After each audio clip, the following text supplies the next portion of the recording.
Hello everyone, welcome back to Kavis academy. यहाँ पे हम बात कर रहे हैं DO entrance exam MSc biochemistry 2019 paper solution. Okay, ये part third video and part first and part second मैंने ऑलरेडी डिस्कस कर दिया है। वहाँ पे मीन्स 1 to 40 क्वेश्चंस डिस्कस कर दिए। ओके ना, तो स्टार्ट करते हैं। यहाँ से हम स्टार्ट करेंगे क्वेश्चन नंबर 41 से। अगर आप तो स्टार्ट करते हैं question number 41। Lipid bilayer membrane model was propose by. तो जो लिपिड बायलेयर मेम्ब्रेन मॉडल है वो किसने दिया था? तो सबसे जो दिया था वो है डैनियल एंड डेल्सन ने। ओके, सो ऑप्शन नंबर आपका होता है first correct.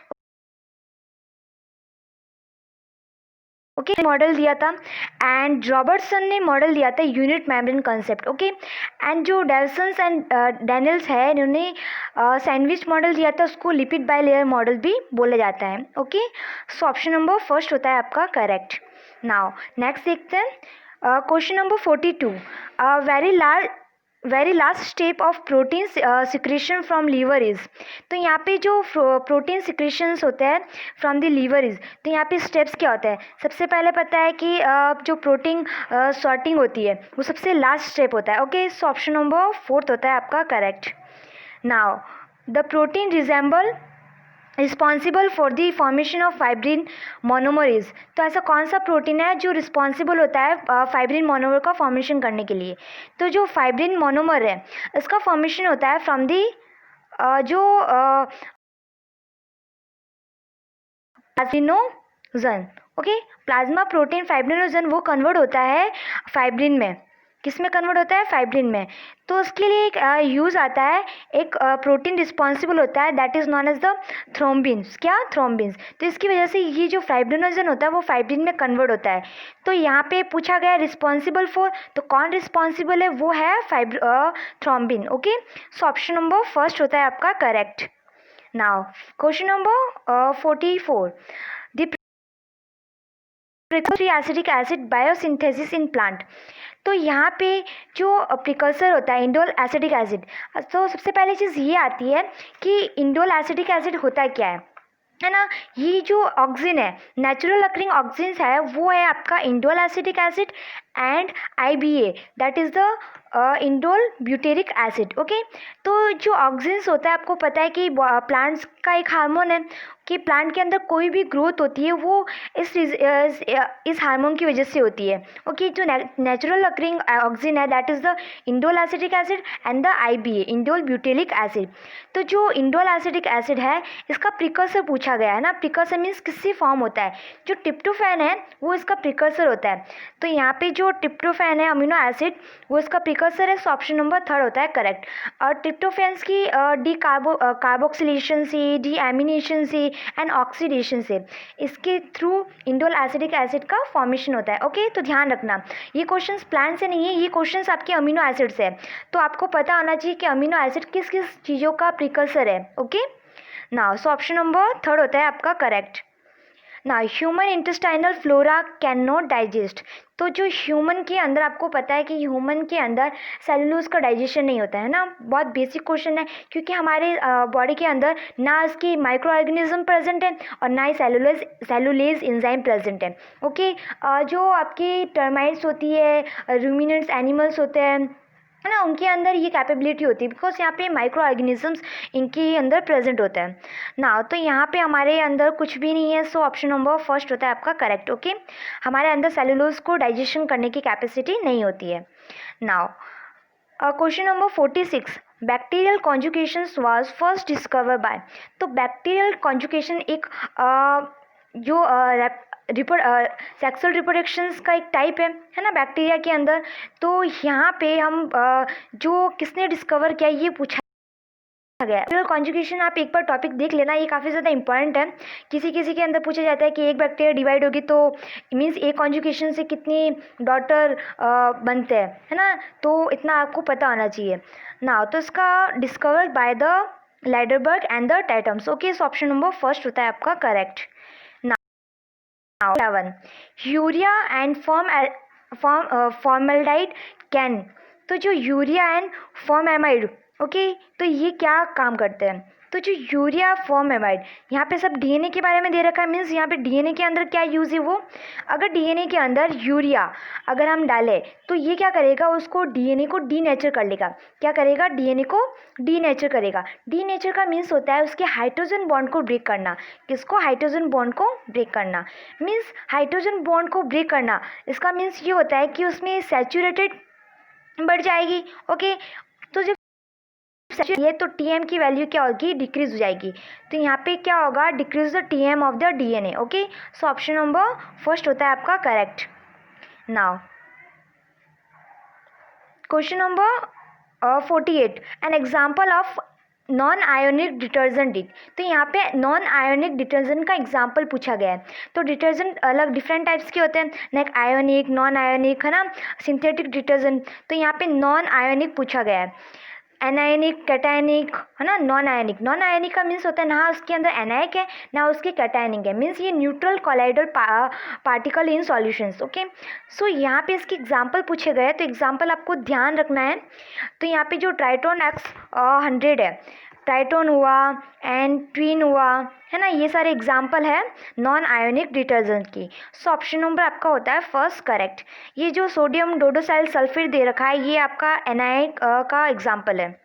Now question number 49, lectins are known to bind to only. जो लैक्टिन्स होता है वो कार्बोहाइड्रेट बाइंडिंग प्रोटीन्स होते हैं। Okay, means specific for sugar. Okay, तो यहाँ पे जो सीरीमाइड्स है that is the glycolipids. Okay, means one type of sugar सी मिलके बना होता है। तो यहाँ पे जो आंसर होगा आपका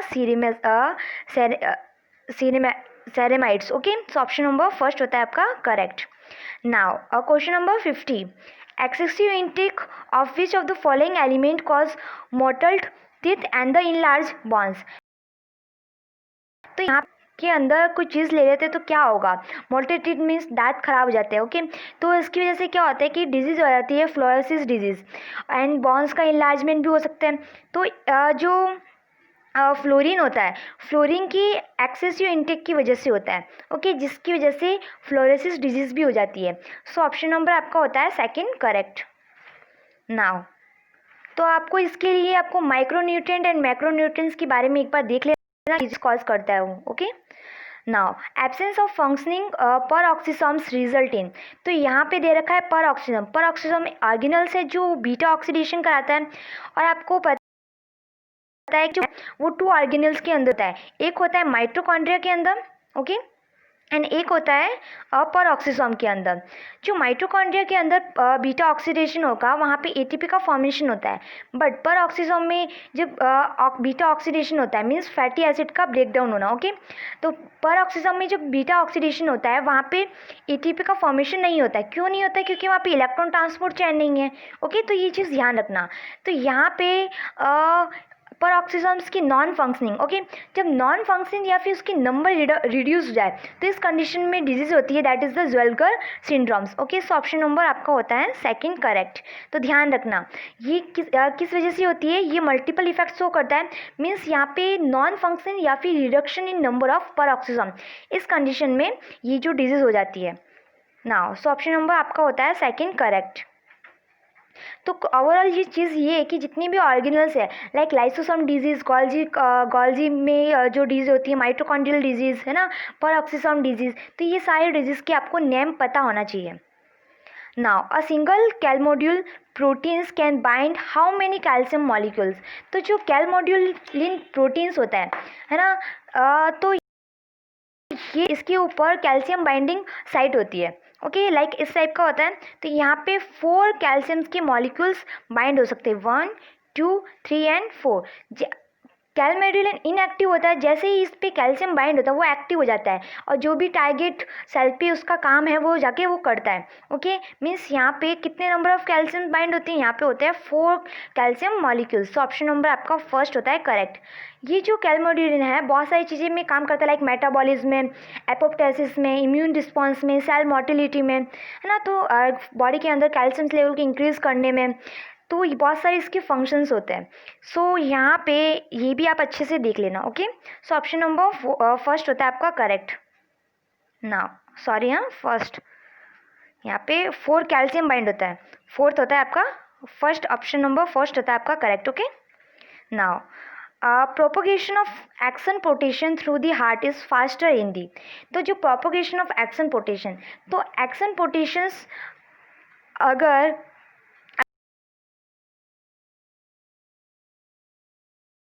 एक्सन से N A V node. Okay. Action पोटेशन प्रोड्यूस इन स्लो यहाँ पे होता है एंड फास्ट होता है आपके पुरकिंजी फाइबर्स के अंदर. ओके. तो यहाँ पे फास्ट पूछा गया है, heart and fast in the, तो यहाँ पे आपका आंसर होगा परकिंजी फाइबर्स और वर्किंग सेल्स. सो यहाँ पे ऑप्शन नंबर होता है second correct. Now question number 54. During aerobic exercise blood flow remain relative constant with in. तो जब बहुत सारी एक्सरसाइज करते हैं ना, कॉमन सेंस यूज़ करो, जब आप बहुत सारी एक्सरसाइज करते हो तो आपकी हार्ट बीट तेज हो जाती है. मीन्स वहाँ पे हार्ट के अंदर भी ब्लड का फ्लो फास्ट रहता है. स्किन के अंदर भी आपका थोड़ा सा ऐसे हीट टाइप का रिलीज होता है, तो स्किन पे भी थोड़ा इफेक्ट पड़ता है ना. ब्रेन्स पे भी आपका थोड़ा इफेक्ट पड़ता है. बट यहाँ पे स्केलेटन मसल्स पे तो बहुत ज़्यादा पड़ता है, पड़ता है बट इतना नहीं पड़ता है. ओके. आपका ब्रेन में ब्लड सर्कुलेशंस में इतना कोई ज़्यादा फर्क नहीं पड़ेगा, और स्केलेटन मसल्स में तो बहुत ज़्यादा होता है ना. तो ये आप नॉर्मल कॉमन सेंस यूज़ कर सकते हैं. तो इसका एक ग्राफ होता है इस टाइप का कि अगर जब एरोबिक रेस्पिरेशन करते हैं एक्सेसिव टाइप में तो इस कंडीशन में आपका ब्रेन का तो इतना सा होता है. ओके. हार्ट का भी इतना ही होता है, इसकी बराबर ही होता है, मीन्स नॉर्मली होता. बट यहाँ पे जो स्केलेटन मसल्स होता है उसका ज़्यादा होता है एंड स्किन का थोड़ा सा ज़्यादा होता है एंड किडनी का कम होता है. ओके. तो यहाँ पे हार्ट का थोड़ा ज़्यादा होगा बट यहाँ पे ब्रेन होगा आपका आंसर. ओके. जो कम पूछा गया है यहाँ पे रिमेन कांस्टेंट पूछा गया है, तो यहाँ पे आपका आंसर होगा option number first. Okay. Now